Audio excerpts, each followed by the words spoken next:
That's why we put so much effort into communicating internally, making sure everyone understands why a change has happened, whether it's branding or merger or whatever it may be, basically what it means to them and how it moves us all forward. So that's the link that we're looking for between employee experience and client experience. Because if our team is feeling happy and engaged and bought into whatever is happening, then the clients are going to draw their energy from that as well.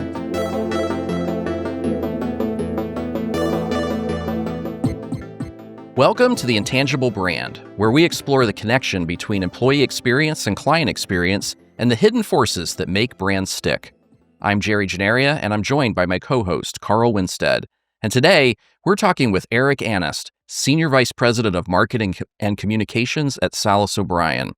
Eric has been instrumental in leading brand strategy for one of the most rapidly growing engineering and consulting firms in North America, overseeing multiple mergers, a major rebrand, and the complex work of unifying thousands of people under a single, values-driven brand. Eric, welcome to the show. Thank you. It's great to be with you. And Jerry, we really appreciate the partnership of Toki along the way in some of those changes. So thank you for that. As Jerry said, my name is Eric Anest. I oversee marketing and communications for our team. That involves anything from internal, external branding, communication around M&A, financing changes for our team. So it's been quite substantial. One thing I would say as something I'm especially grateful for is how integrated marketing is in the overall business strategy of Salas O'Brien. So whether it's M&A or recruitment, client relationships, our team goes beyond just being a service function and is really a driver of business outcomes. So I'm grateful for the team and for the leadership of Salas O'Brien. Well, that's great, Eric. It's great to meet you. I'm very excited to kind of hear what you tell us today and learn about where you've kind of headed to and what you're in the middle of. But it would be great to maybe take just a quick little step back. Maybe tell us a little bit about, and our listeners, about how you got to where you did today with your role with Salas O'Brien. Sure. So my first job in the AEC space was actually with the company that produces Master Spec, if you're familiar with that. Yeah. So I was the editorial director of that. And what that gave me is a couple things. Firstly, it gave me a familiarity with AEC, with the terminology of AEC. And it also gave me an experience working with architects and engineers, understanding what's important to them. How do you get them to accept your advice? For example, one thing I learned is that many times you go to them and they'll say no. Flat out, they'll say, "Hey, I advise you to do this." Flat out, no. Come back the next day, they're like, "Hey, I was thinking about it. Actually, I think I can take that advice." And so you just learn kind of the mindset of these highly technical, highly valuable team members. And it was a great experience that serves me well to this day. After that, I did take a job in nonprofit communication. One thing that I found there is that nonprofits and AEC have a lot in common. They're very relationship driven and they're very proposal driven. And as you both know, those are two factors that are definitely true in AEC. And then in 2016, I joined Salas O'Brien, and here almost a decade later, here we are. Well, it's Great. not the same company that you started with in 2016. You've been at the center of just massive growth. And you've told us a little bit about what, brought you into the AEC space. I think that there is a lot of things that are in common with nonprofit, including often AEC firms not feeling very profitable, but I think you guys have been doing okay. How did that background kind of shape your approach to marketing and to brand leadership, particularly in a technical field that you're bridging a couple of different worlds there? Well, I think, foundationally, Salas O'Brien has a pretty unique model that I think has been a great fit for me as a leader. So the combination of employee ownership and a unified brand, yet entrepreneurial and empowered at the local level. So that definitely isn't easy to execute. There are days we all bang our heads against the wall and say, "What, how do we make this work?" But yet we're all committed to our collective success. We're all employee owners in our firm, and as you noted, the results eventually have spoken for themselves. One thing that's kind of interesting to me is just the growth in which Salas O'Brien has had over sort of the last couple of years, and that includes really some pretty significant mergers. And I think from a brand and communications perspective, that's a real huge challenge. Think about how do you bring a new company into the fold of something established. So I'd be kind of curious to see how did you guys do that approach? Yeah, so there are several steps along the way that really set us up for branding success. Firstly is a huge credit to our leaders and those who are involved in the early discussions when a company is even thinking about joining Salas O'Brien. We make sure there's a good fundamental alignment with the two firms. So this gets down to our leaders meeting together over a period of several months. They establish good rapport. They really work together on what that path forward looks like together as a firm. One thing our CEO says is that, um, the due diligence process is like a 3-month job interview because then you see, it's one thing to hear people say, "Oh yeah, oh, this is how we operate. These are our values."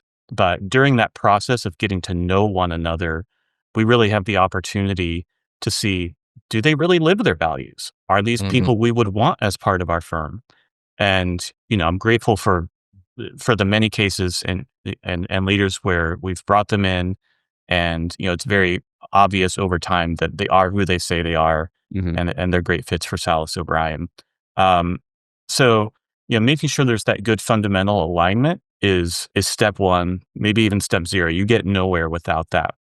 That said, um, you know, communication and marketing is a huge part of our success. You cannot have merger success without good communication. You can have all the inherent alignment that you want, but if people don't understand what you're doing, if you haven't communicated that openly and repeatedly, people will just make up their own narrative to fill in the gaps that you've left for them, and that's a huge mistake. And thankfully, it's one that we've tried to avoid. Um, Other factors in kind of how we at Salas O'Brien have been successful is really lean hard toward transparency. So we our CEO is kind of famous for not really oversharing, but sometimes he'll get advice to say, "Hey, just hold back on some of that detail," and he say, "No, we need to push forward, share everything, because that's going to really create the success and the buy-in in the long term." So, as part of our process for, say, a new merger announcement, or even just any sort of change announcement, it doesn't even have to be a merger. There are smaller group meetings with maybe key leaders where they can really dive deep, ask questions, larger group or even all team meetings. Then we do, frequently asked questions, maybe email follow-ups over the following weeks. We just basically do everything we can to make the new team feel welcome and part of Salas O'Brien without obviously overwhelming them on Hmm. day one. Great. Ha- You've been through a lot of mergers. How many has it been now? Do you have you kept track? For me personally, it's getting close to 50. Whoa. I know it's more than 40. We're getting close to 50 now. So when I began getting involved in these, one of the things I saw the need for early on was really putting together a playbook for the Yeah. marketing and communications aspect of this. And so we've done that. We've refined the playbook over the years. And my team kind of makes fun of me because basically anything that like this, I'm like, hey, I think we need a playbook for that. Hmm.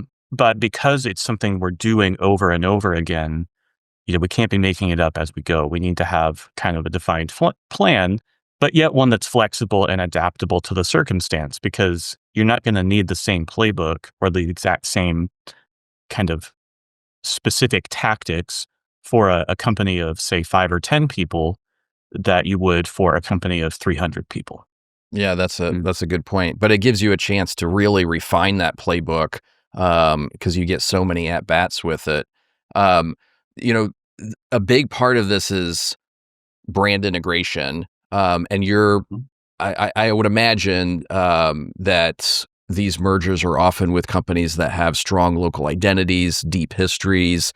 People care about about their brand, but you're bringing them into the Salas O'Brien family. What's the guiding philosophy behind how you integrate those brands? Yeah, I think firstly, we do try to be very clear that our strategy as a company is to build a single unified brand. That doesn't happen overnight. We're not here to kind of force it as, kind of corporate know-it-alls of, hey, here's the playbook and you're going to follow it. Hmm. It's more of a collaboration together over time.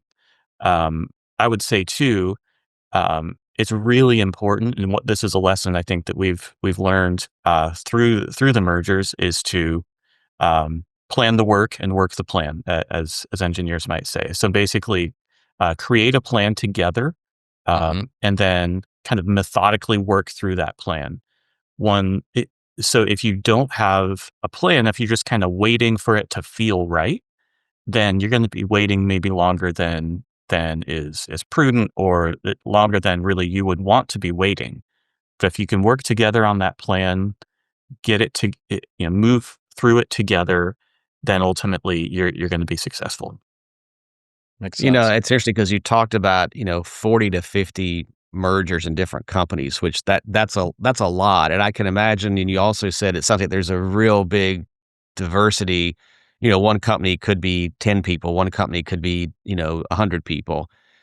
So they're all different, but when you think about sort of unifying those under a brand, is there a way that you guys look at how to also honor like where each company that you're bringing in the fold's coming from? And is it different for a 10-person versus a 100-person firm? Yeah, so it's interesting. We don't really see there to be a huge disconnect between unifying under a brand and honoring where every company is coming from. Mm. So it's not an either or for us, it's a both. Because these are if we're honoring, say, company founders or company leaders, these are the leaders who have made us collectively successful. So, yes, we want to move forward under one brand, but we always do so in such a way that honors the past and where we've come from. So, for example, we have every 18 months we have a leadership and technical conference where we bring together a large number of leaders from across Salas O'Brien, and one of the most fun things we do is be in a group together, and we'll have everyone stand up who is a founder or a leader of a team prior to joining Salas O'Brien, and it's a large number of people, and they're just kind of tangible ways we honor the impact of these team members, many of whom have made great personal sacrifice, putting their own kind of time and livelihood on the line for their teams over the years. So one of the things that you talked about early on, and I think this is a big focus for your CEO, is this values alignment when you're making these acquisitions. And you talked about having like a 3 month long job interview, but how are you really assessing that alignment, and how is that showing up in the playbook and the work that you're doing? Sure. So one thing that's really important to say, especially when speaking to maybe an audience that's passionate about marketing and sort of the you might say the corporate expression of those values, is when we talk about the values, we're not primarily speaking of what gets posted in the conference room.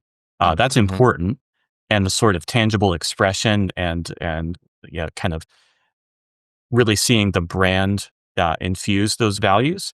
However, what we mean primarily is leadership alignment. And so we're not going in to a merger kind of having our values here and the new company's values there and kind of seeing how do we put them together. It's more a sense getting a sense for who the leaders are. Are they aligned with how we run as an organization? That kind of humble, hardworking, get their hands dirty, take care of their people, love their clients, be in it for the long haul. Um, that's the kind of values alignment that we're looking for.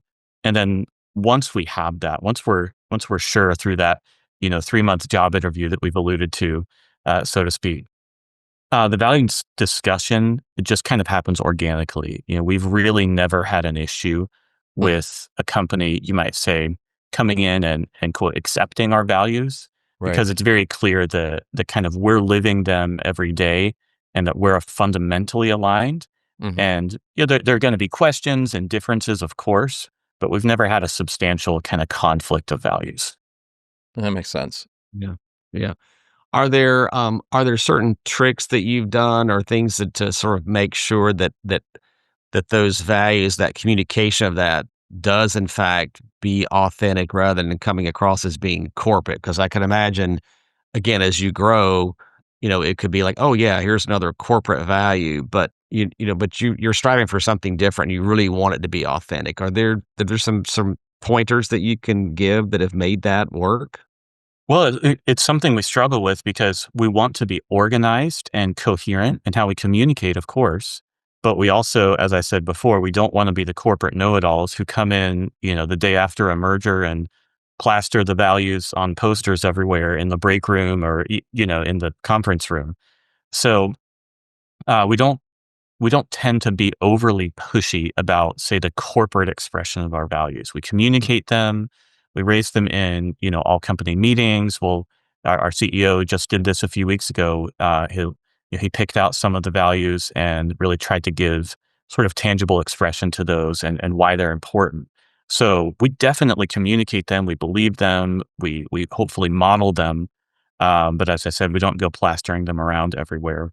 Um, One point that I think is worth mentioning here is, when we're talking about values alignment, is really the idea of employee ownership. So Mm, for Salas O'Brien, we've infused kind of that ownership mindset into the values, so much so that we literally call them our ownership values. So although we're not technically an ESOP, our employees do hold a super majority of the shares of the company. So that gives everybody a literal vested interest in acting not just as team members who take a paycheck, but as owners who are looking out for the company. Um, it's probably also worth saying that communication about values and that kind of thing, it's really not just a top down, but it's a two-way street. mm, So, like many companies, we try to listen to our team, and we do it at least in an organized way through an annual engagement survey, where we're assessing our employee net promoter score, uh, which is uh, which is very good compared to others at a currently at a plus 49, which most companies will say that if you're at a plus 30, that's outstanding. So we're grateful for the alignment that we have as a team and for how that's played out over time. Well, that's a good segue to something I was interested in, which is when you're bringing on a new firm, particularly some of these smaller firms. I think one of the challenges can be this feeling like, I'm joining the mothership, right? Solace is getting Mhm. pretty big, and I've been used to doing things my own way. Maybe I joined the firm that I'm in because it's small. So how do you help those team members feel excited about joining something a lot bigger rather than being anxious about losing their identity or losing I don't know, the feeling of autonomy or something that they might value? Well, Jerry, as you know, that's something we struggled with even during our branding process, because um, some of the feedback we got during that process is that people were looking for more kind of unity of process, but yet at the same time, they don't want to feel like a cog in a corporate machine. Um, in a sense, there's really nothing you can do, let's say during a merger announcement, to prevent somebody from feeling anxiety about being sucked into the corporate behemoth. Um, I think what we can say is that over time, the anxiety is greatly diminished because they see that while we do have a way that we're trying to do things on a corporate level, and that could be anything from our marketing world, our CRM, our marketing data, our branding. Um, there's a great deal of local flavor that gets infused, so that Mm, no one's going to come to somebody and say, "Hey, you must pursue this project," or you must not pursue this project. Right. There's still a high degree of local leadership, and our team has always really appreciated that. It doesn't make my life easy in marketing. Trying to kind of piece that together and make a unified whole. But ultimately, we're way more successful for that strategy, and I think the brand has been unified even while we have some local expressions of it. That's good.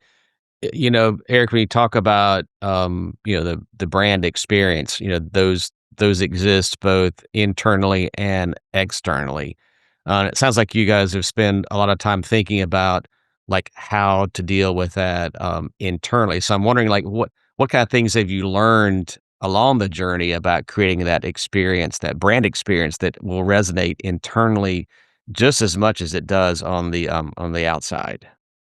Yeah, I would say really for us, external resonance is not the primary thing we think about with our brand. I would say and that may be unique to Salas O'Brien, but because we've been so active in the M&A space, really a critical success factor for our brand is internal resonance. And, Mm. you know, answering these questions, does it unify us together as a team?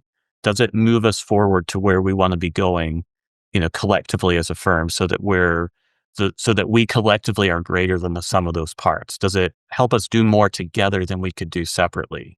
And, certainly those things will lead you to external resonance kind of questions. But really, we place a lot of focus on that internal communication first. And then if our team is feeling bought in and really unified around the brand and Salas O'Brien and where we're going together, they're the primary points of contact with the clients. So if they're feeling good about it, the clients will also feel good about it. Mm. Obviously, we need to be clear in our external communication as well. We put a lot of effort into digital marketing, for example, to really put forward our thought leadership approach. We want to be ultra clear in our corporate communication so people know, what do we as a company stand for? What are the values that we can communicate Right. overall? Um, but I would say for us, we're thinking a lot about internal communication, and then that sort of radiates out into our external communication. Good. Okay. I imagine some of our listeners might be thinking about, their own brand evolution or a merger, or something that they might be going through on a smaller scale, and thinking about how do we make this brand launch, whether it's a rebrand or it's bringing a firm into the fold. How do we make it feel personal, inspiring? How do we get employees on board who didn't necessarily choose the change? Maybe they were more comfortable with where things were in the past, or they're part of that acquisition. Yeah, I appreciate the question, because getting people to kind of feel bought into whatever change is happening, whether it's financial or merger or branding, um, that's so important, because if people feel that they're sort of disengaged from what's happening, then there could be really negative outcomes from a retention standpoint, just from or actually even perhaps even worse, if people feel disengaged from their work, but they're still there, Mm. that's a really bad outcome. Mhm. Um, so we've been through this not only as part of mergers, but as part of building a brand, as part of, as I mentioned, financial changes over the years. So one point that we really emphasize is listen to your team members. I mentioned the engagement survey that we do. I would also say, and this is a significant amount of work for our CEO, but when we do a merger announcement, he literally goes, meets with every single person of the team that's merging in. Oh, wow. And, if that's a large number of people, that's a big time commitment. Hmm. Mhm. But, Mhm. we see that as a critical point where people can share whatever is on their minds. And if it's challenging, we want to hear that. And I think that builds the confidence over a longer period of time. So one anecdote I can share along that line is one of the very first mergers, actually, that I was part of with the company. We were moving into a new geography, even a new market sector. And there was a guy there who, Brian Kuzno is his name. I'll come back to that in a second. But he said, he had just joined the company maybe a month before, Mm. and then the merger announcement happened. And he's like, okay, I guess I'm going to get fired now, and they're going to consolidate. And, Mm. that was a nice month, but here we go. Right. Um, but then ultimately, what he found is that, the company was very open and, far from coming in and kind of clearing the decks and doing things our way. We need everybody. Hmm. But what he told our CEO when they were meeting together was, you you're telling me all this stuff and it sounds really positive, but it just sounds like a lot of rainbows and unicorns. So, when's the real stuff going to start happening? Um, and we've kind of made a company theme of that where, he tells that story pretty much every year at Hmm. our, that leadership and technical conference because, you know, A, you can say stuff like that to our CEO. And it's not like, oh, wow, no, no, no, don't say anything negative. No, we want to hear it, that we want that engagement to be there. But also, we want there to be over the long term, people to say, yeah, not everything's perfect, but there's been a huge degree of positive. Um, so that's a great anecdote. And by the way, I don't know when this episode will drop, but Brian and Haley Morrison from my team, they're doing a presentation at the S&PS Amplify conference, and rainbows and unicorns feature heavily in the presentation. So That's if you have a awesome. chance to connect with them, I think you'd appreciate that. Yeah, Carl and I will both be there. This episode will probably drop just a little after that, but we'll definitely check that out. Eric, I was really interested in what you were saying about kind of your CEO kind of going and sort of that initial reach, and making a very personal approach to new folks. And we all know that, for a merger to be successful, you do have to have buy-in across all the teams. So you mentioned that's kind of that initial sort of first step, and you may have hinted at a few other things along the way, but are there some specific kind of things or rituals or tools that you guys have found that are like really effective in helping to get that buy-in across your teams as you bring people in? A couple things come to mind. Firstly, um, and this is more on the kind of back end of a merger, but it's hugely important. There those involved in the merger process in terms of interfacing with our CEO and corporate development teams, they're going to be significant shareholders. Before we make a kind of formal commitment to move forward, our CEO does also meet with what you might call the next level leaders. So he wants to know, is everybody on board, fully committed for the long term? Because we want there to be just a long term commitment together. So it's not really a specific moment or ritual, but man, that's important because because those are the kind of rising senior leaders, and if they're not bought in, the alignment is not going to be there long term. So that's hugely important.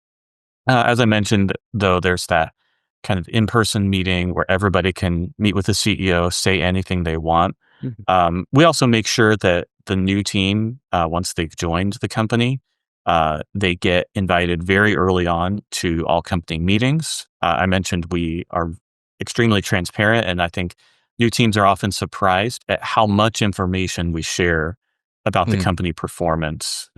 Whether it's revenue, profitability, you name it. It's shared on our company intranet, and Darren, our CEO, walks through it in those company meetings. Um, I've mentioned a couple times the leadership and technical conference as well, and I would say that's a that's a very impactful moment in kind of new team members really joining, whether it's a merger or just a new team member. Those conferences that we hold every 18 months, that really helps solidify relationships, working together, technical knowledge, and while it's a significant investment on our part, both in Mhm. time and resources, it's very powerful and impactful. Are How those many? conferences like a multi-day kind of event? And what kind of, like, is it 100 people, 1,000 people? What is one of those conferences look like? Yeah, as much as we would like to get every single person together, the logistics and cost of Yeah. that would be overwhelming. So it's roughly, I'll say, 350 people Okay. who would come to that.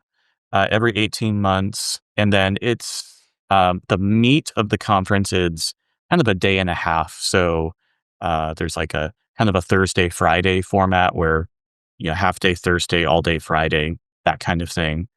And we try to build some of the rituals that you mentioned into this so we'll have certain evening events, one more fun, one more of a kind of a formal banquet. We'll acknowledge people, have maybe some awards, that kind of thing. Okay. All right. So if we go back in time just a little bit to the rebrand a couple of years ago, Yeah.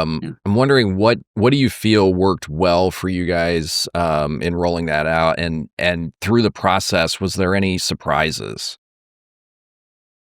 Um, I would say, well, firstly, I've said it before, I'll say it again. We really appreciate the outcome of the brand. I would say, for me, what most excites me is that tagline that we've been using since that time of engineered for impact. Hmm. I appreciate how multifaceted that is. It really can be used to communicate internally, externally, and that impact can be impact to our team, impact to our clients, impact to the company. So I would say that outcome was definitely worth it. Uh, if I don't know if it was really a surprise, but it's something that I think might, those who are about to embark on a brand, I would say, um, don't be surprised at how long it's going to take, Hmm. start to finish. I think for us, it was close to a 2-year process. Uh, and there were some unique factors to us to why it took that long.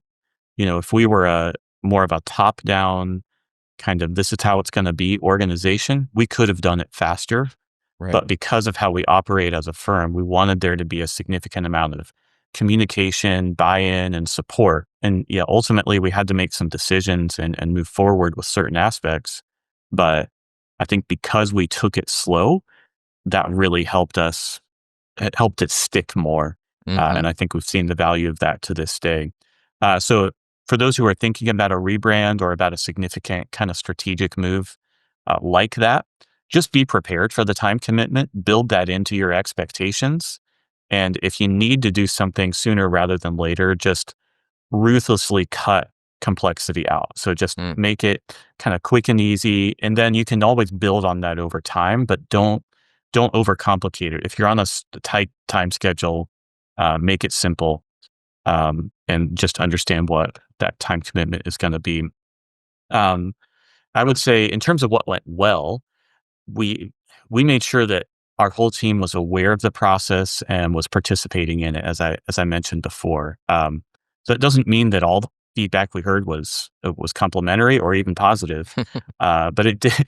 But ultimately, people felt that they had buy-in, that their voice was heard, Yeah. and I really do believe that helped it stick in the long term. Yeah. Eric, if you were kind of thinking back, like we're already doing, if you could think back to like, was there like maybe a lesson learned? Is there something that you would have maybe handled differently, something that you would pass on to somebody else who's thinking about a brand transformation, in a growing company? Looking back, there are certain moments I'm sure we could have handled better, but I think overall, I'm pretty satisfied with how we handled the brand. As I said, we tried to listen. We tried to be strategic. We importantly, one thing Jerry was drilling into us from probably the very first call we had is skate where that puck is going, not where Mm. it is today. And that was very important for us. So we tried to set up our brand to not only accomplish where Salas O'Brien was in 2021 and 2 when we were in the meat of this process, but to really set up that brand for where we're going today in 2025 and really on into the future. So it's not a lesson learned in a negative sense, Mhm. but man, Right. that's a powerful lesson that I would really encourage others to take to heart as you're thinking about your brand. Don't just have your head down in today. Really raise your gaze to the horizon and look out and plan for that. Yeah. Vision casting is really important. I want to go back and revisit something that we talked about just briefly, and that's the kind of link between employee experience and client experience. I know you guys are really intentionally focused on the internal brand and how it manifests. But can you talk about what's your perspective on that link between the two? Yeah, in an industry like AEC, clients relate primarily to people. So, there's this inherent connection between how your team is feeling and then how your clients are going to be feeling because they're kind of drawing that energy, that connection from the individuals that they're working with from your firm. So that's why we put so much effort into communicating internally, making sure everyone understands why a change has happened, whether it's branding or merger or whatever it may be. Uh, Basically, what it means to them and how it moves us all forward. So that's the link that we're looking for between employee experience and client experience. Because if our team is feeling happy and engaged and bought into whatever is happening, then the clients are going to draw their energy from that as well. And ultimately, I think we've seen that borne out. So I mentioned we do like an employee net promoter score. We also do a client net promoter score, and those are both very positive and reflecting sort of that our strategy would seem to be sticking. Hmm. Interesting.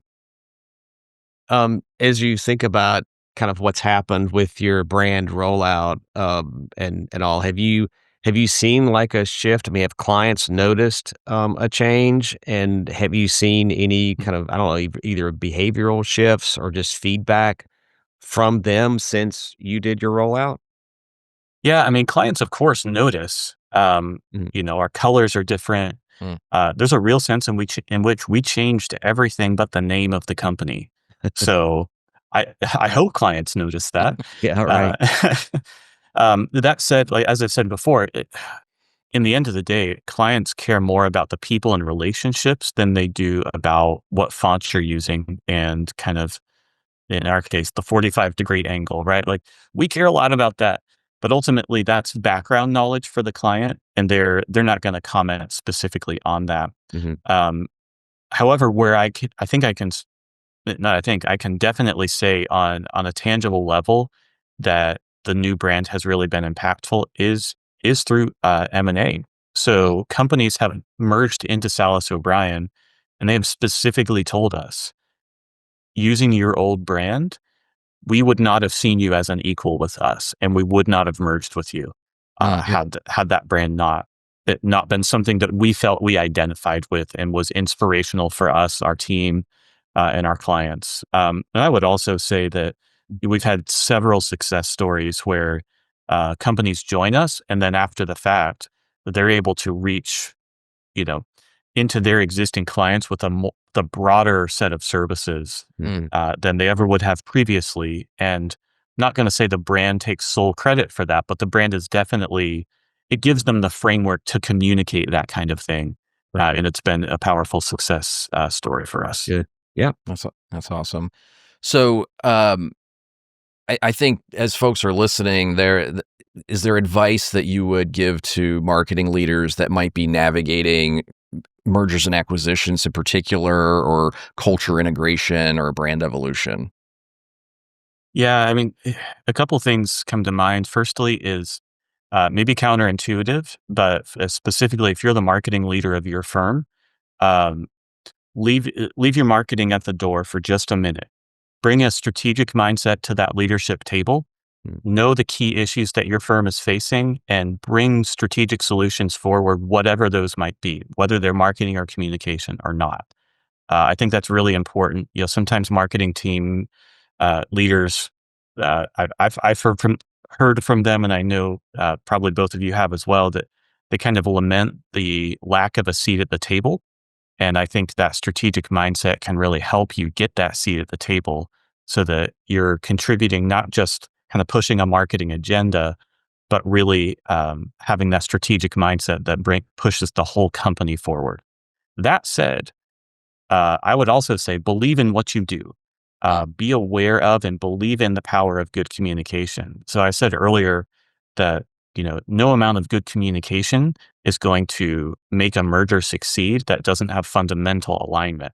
However, without good communication, you're also not going to succeed. So it's a bit of a both and. Mhm. Um, And I just want to make sure that people really truly believe in the value that they create, and that they help achieve real success faster.